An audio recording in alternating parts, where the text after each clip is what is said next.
আজ শুনবেন কবি জীবনানন্দ দাশের মহাপৃথিবী কাব্য থেকে নিরালোক কবিতাটি। একবার নক্ষত্রের দিকে চাই, একবার প্রান্তরের দিকে আমি অনিমিখে। ধানের ক্ষেতের গন্ধ মুছে গেছে কবে, জীবনের থেকে যেন প্রান্তরের মতন নীরবে বিচ্ছিন্ন খড়ের বোঝা বুকে নিয়ে ঘুম পায় তার। নক্ষত্রেরা বাতি জেলে জেলে জেলে নিভে গেলে নিভে গেলে বলে তারে জাগায় আবার, জাগায় আবার। বিক্ষত খড়ের বোঝা বুকে নিয়ে ঘুম পায় তার, ঘুম পায় তার। অনেক নক্ষত্রে ভরে গেছে এই সন্ধ্যার আকাশ, এই রাতের আকাশ। এইখানে ফাল্গুনের ছায়া মাখা ঘাসে শুয়ে আছি। এখন মরণ ভালো, শরীরে লাগিয়া রবে এই সব ঘাস।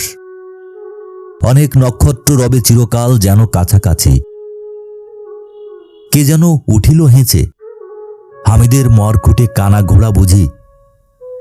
সারাদিন গাড়ি টানা হলো ঢের, ছুটি পেয়ে জ্যোৎস্নায় নিজ মনে খেয়ে যায় ঘাস।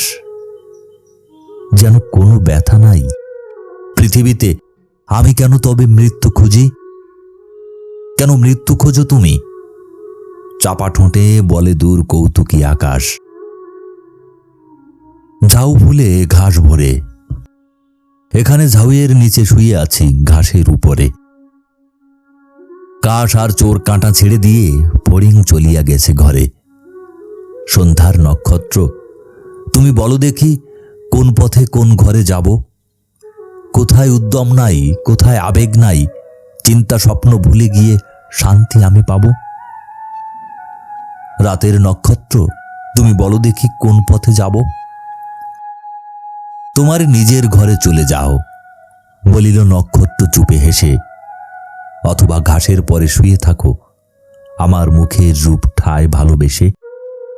অথবা তাকায় দেখো গরুর গাড়িটি ধীরে চলে যায় অন্ধকারে, সোনালি খড়ের বোঝা বুকে। পিছে তার সাপের খোলস, নালা খলখল অন্ধকার। শান্তি তার রয়েছে সম্মুখে। চলে যায় চুপে চুপে সোনালি খড়ের বোঝা বুকে। যদিও মরেছে ঢের গন্ধর্ব কিন্নর যক্ষ, তবু তার মৃত্যু নাই মুখে।